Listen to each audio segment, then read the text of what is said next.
Bismillahirrahmanirrahim. Assalamualaikum warahmatullahi wabarakatuh. Saya Muhammad Mukasauki Tamam dari Prodi Ilmu Hadis Fakultas Usuluddin dan Pemikiran Islam UIN Sunan Kalijaga Yogyakarta. Sini saya akan mempresentasikan satu bab dari pengantar studi Islam, yaitu bab sumber ajaran Islam 1, yaitu Al-Quran. Ada 4 materi pokok yang akan saya bahas dari sumber ajaran Al-Quran. Yang pertama, pengertian Al-Quran. Yang kedua, wilayah kajian Al-Quran. Yang ketiga, pengertian tafsir Al-Quran. Dan yang keempat, corak dan ragam metode tafsir Al-Quran. Secara etimologi, Al-Quran berasal dari kata qara'a yaqra'u Qur'anan, yang berarti bacaan, yang dibaca. Adapun mengenai asal-usul Al-Quran, banyak sekali ahli yang berpendapat. Dan dari berbagai pendapat, Subhi Sholih mengemukakan penilaiannya bahwa pendapat yang paling benar adalah Al-Quran masdar dan muradif dari qiraah, yang tersebut dalam surat Al-Qiyamah ayat 17-18. Adapun pengertian Al-Quran secara terminologis dapat ditegaskan bahwa Al-Quran adalah kalamullah yang mu'jiz yang diturunkan kepada Nabi Muhammad SAW melalui Jibril dengan lafaz Arab yang ditulis dalam mushaf yang membacanya sebagai suatu ibadah dan diriwayatkan secara mutawatir. Al-Quran diturunkan secara berangsur-angsur selama hampir 23 tahun. Yang kedua yaitu ayat-ayat tentang wilayah dalam Al-Quran. Yang pertama Ahqaf, yang kedua Al-Aikah, yang ketiga Babil, yang keempat Badar, yang kelima Gunung Al-Judi, yang keenam Gunung Sina, yang ketujuh Al-Hijr, yang kedelapan Hunain, yang kesembilan Iram, yang kesepuluh Lembah Suci Tua, yang ke-11 Madinah, yang ke-12 Madian, yang ke-13 Mekah, yang ke-14 Mesir, yang ke-15 Ar-Ros, yang ke-16 Haba. Itulah nama-nama wilayah yang terdapat dalam kajian Al-Quran. Dalam kitab-kitab ilmu Al-Quran terdapat berbagai jumlah masalah dan topik yang menjadi kupasan studi Al-Quran. Dalam ringkasan sebagai berikut: 1. Sejarah ilmu Al-Quran. 2. Ilmu tentang latar belakang turunnya ayat-ayat Al-Quran, sebab musabab turunnya ayat Al-Quran. Yang ketiga, ilmu Makki wal Madani, yakni ilmu yang menerangkan mana Al-Quran yang turun di Mekah dan mana Al-Quran yang turun di Madinah. Yang keempat, sekitar kalimat yang dipakai untuk pembukaan surat.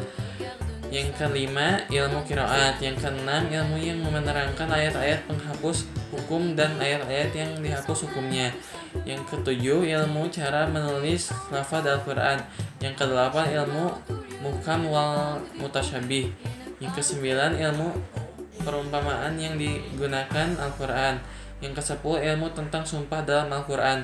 Yang ke-11, ilmu tentang kisah-kisah yang ada dalam Al-Quran. Yang ke-12, ilmu jadal Al-Quran. Yang ke-13, ilmu tafsir. Yang ke-14, metode yang diperlukan mufasir. Yang ke-15, ilmu tentang kemujizatan dalam Al-Quran. Selanjutnya saya akan menerangkan pengertian dari tafsir. Tafsir secara etimologi terbagi menjadi 5. Yang pertama, al-idah, yaitu menjelaskan. Yang kedua, at-tabyin, yaitu menerangkan. Yang ketiga, al-idhar, yaitu menampakkan. Yang kelima, yang keempat, al-kashfu, yaitu menyibak. Dan yang kelima, at-tafsil, yaitu merinci. Sedangkan tafsir secara istilah, terdapat beberapa pendapat ulama tafsir, antara lain pendapat Abdul Azim Az-Zarqani dalam Manahil Al-Irfan fil Ulumil Quran mengatakan, ilmun yubhasu 'anil Qur'anil karim min haitsu dalalatihi 'ala maradillahi ta'ala bi qadri taqati al-basyriyah.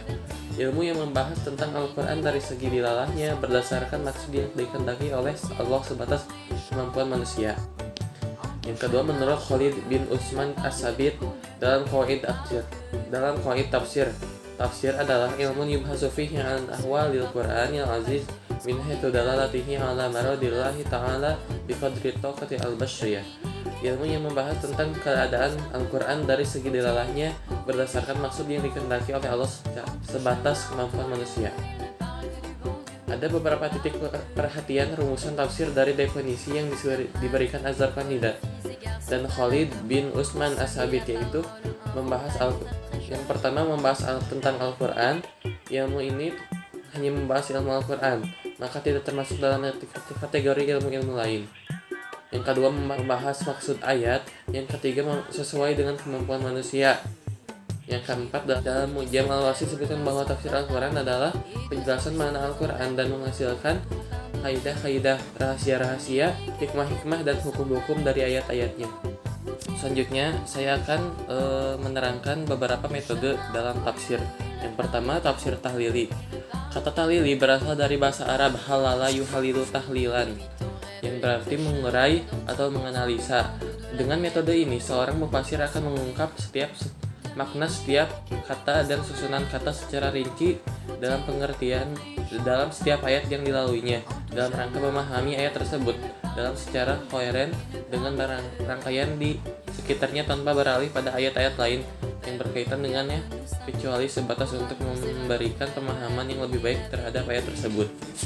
Yang kedua, tafsir ijmali.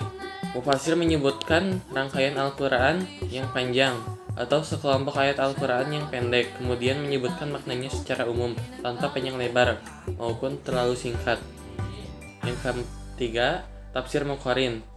Tafsir muqarrin adalah upaya yang dilakukan oleh mufasir dalam memahami satu ayat atau lebih, kemudian membandingkan dengan ayat lain yang memiliki kedekatan atau kemiripan tema, tapi redaksinya berbeda, atau memiliki kemiripan redaksi tapi maknanya berbeda, atau membandingkannya dengan teks hadis Nabi, perkataan sahabat dan tabi'in.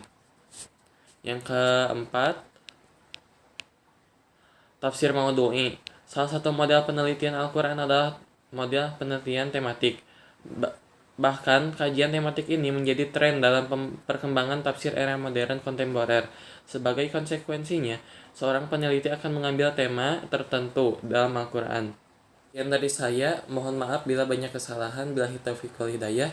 Wassalamualaikum warahmatullahi wabarakatuh.